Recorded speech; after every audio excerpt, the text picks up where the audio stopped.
당뇨와 우울증을 동시에 잡는 방법.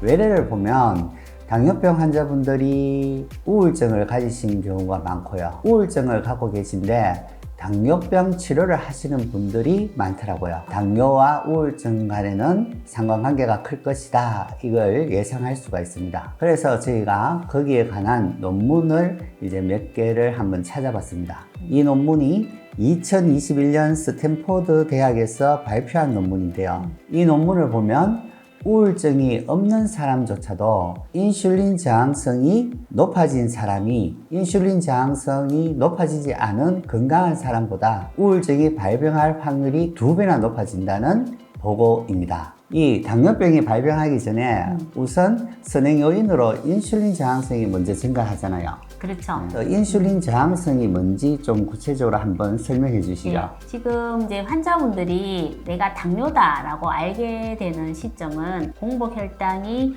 100 이상 나오면 당뇨 전 단계라고 이야기를 듣고 이제 주의하세요라는 설명을 들으시고요.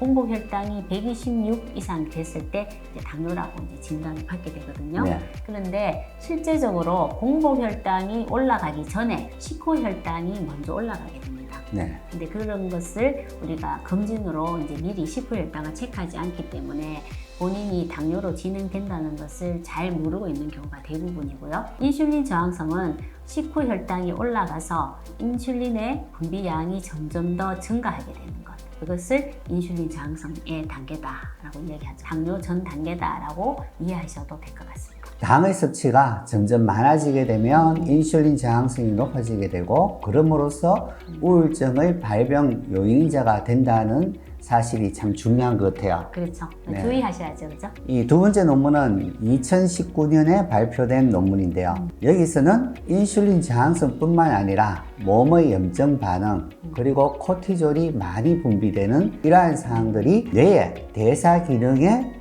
영향을 주고 변화를 일으켜서 우울증, 심지어는 치매까지 유발될 가능성이 높다는 겁니다. 예, 그러면 앞에 논문에서는 인슐린 저항성만 원인이 됐는데 여기서는 염증, 그 다음에 그 부신에서 코티졸이 올라가는 것도 우울증의 리스크를 높인다라는 내용인 거죠. 네, 그렇죠. 네. 그래서 몸의 염증 반응을 일으키는 장내 환경의 변화 문제와 우리가 먹는 음식의 당의 증가로 인해서 인슐린 저항성의 변화가 일으키는 문제 그리고 우리 부신 호르몬의 기능이 나빠지는 이런 사항들이 모두 다 영향이 있다는 거죠. 그죠. 이것이 모두 우울증의 리스크를 올리는 요인이 된다.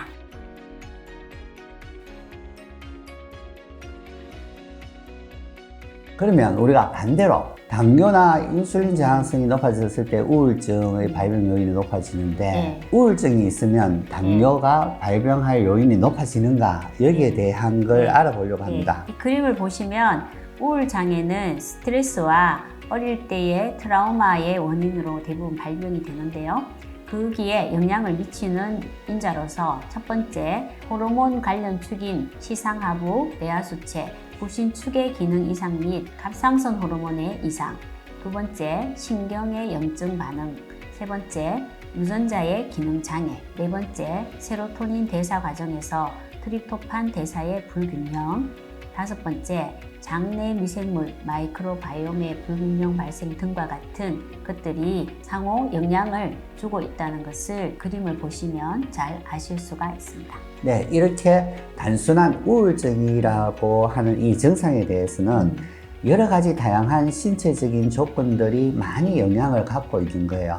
그래서 우리가 심리적인 상황은 스트레스와 어렸을 때의 트라우마 이런 상황이 원인으로서 우울증이 발생하지만 그 사람이 실생활 습관에서 생활 습관이 식생활 습관과 일상생활 습관이 뭔가 안 좋을 때 몸의 기능이 많이 떨어질 때 우울증이 유발될 가능성이 높다는 걸 뜻하는 거죠. 그렇죠. 실제로 그 외래에 오신 환자분들께서 궁금해 하시는 게 그 부모님이나 할아버님 아니면 형제들 간에 이런 우울증과 같은 병이 있을 때 본인이 우울감이 생기면 굉장히 불안해 하세요. 우리 집안에 이런 유전병이 있는데 나도 이런 게 생기지 않았나 라는 거를 궁금해하시고 이제 실제로 외래에서 질문하시는 분들이 자주 있으시거든요. 이런 우울증이 유전되는 것보다는 우울감을 일으키게 하는 기본적인 이런 요소들이 유전이 되거나 아니면 같은 환경에서 생활하면서 같은 이제 나쁜 습관에 의해서 그 발병의 리스크를 올리는 요인으로 작용한다. 예를 들면 장에서 소화가 안 되는 것이라든지 아니면 당을 너무 많이 섭취하는 가족 내의 식습관, 그다음에 일어나거나 잠을 자게 하는 이런 생활 습관이 같은 공동체에서 같이 하다 보니 그런 우울감을 일으키게 하는 리스크가 점점 더 증가한다. 이렇게 말씀을 드리면 굉장히 안심을 하세요. 이게 유전병이 아니고 내가 이런 것들을 개선하면 내가 우울증이 더 심해지지도 않고 그 다음에 앞으로 안 걸릴 수 있겠구나 이런 안심을 하시거든요. 그래서 나에게 5가지 축에 문제가 있는지를 잘 살펴보시는 것이 굉장히 중요합니다.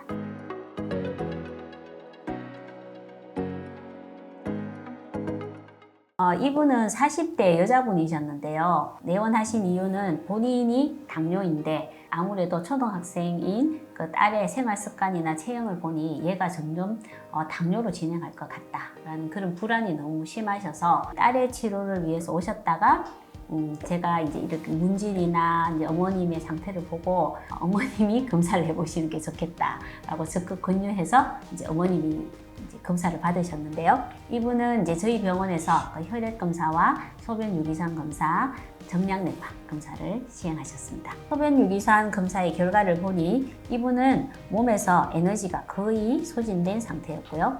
감정을 다스리는 신경 전달 물질의 균형이 엉망이었습니다. 특히 우울감을 겪고 계셨는데요. 장내 세균의 유해균 분포가 굉장히 높게 나와서 장해독과 유익균의 처방이 시급한 상태였습니다. 이렇게 장에 염증이 있는 분일수록 장에서 생성되는 세로토닌의 농도가 떨어지면서 우울한 증상을 호소하시는 분들이 많습니다. 이런 복합적인 문제가 작용했기 때문에 이분의 탄수화물 중독의 문제를 스스로 해결하기가 굉장히 힘이 드셨을 거예요.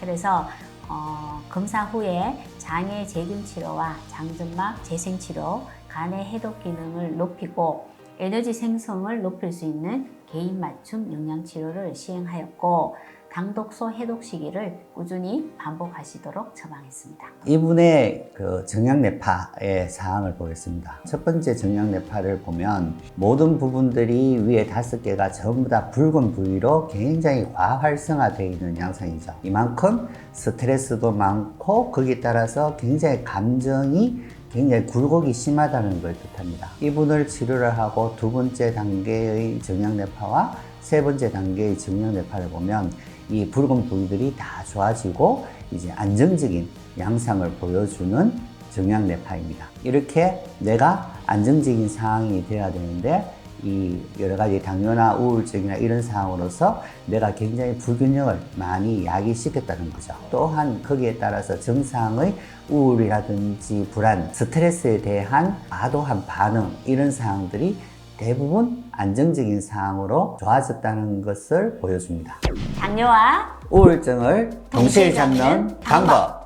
이렇게 개인 맞춤형 식단과 영양관리 치료를 통해서 환자분은 우울감에서 점차 해방되기 시작했고 또 환자분이 그렇게 원하시던 당뇨약을 드시지 않고 혈당을 관리하는 것이 가능하게 됐습니다. 불안증과 우울증을 가지고 계신 당뇨 환자분들이 계시다면 그 우울증을 당연하게 생각하지 마시고 근본적인 원인 해결로 삶의 활력도 되찾고 행복한 일상생활을 잘 영위하시는 것이 좋을 것입니다.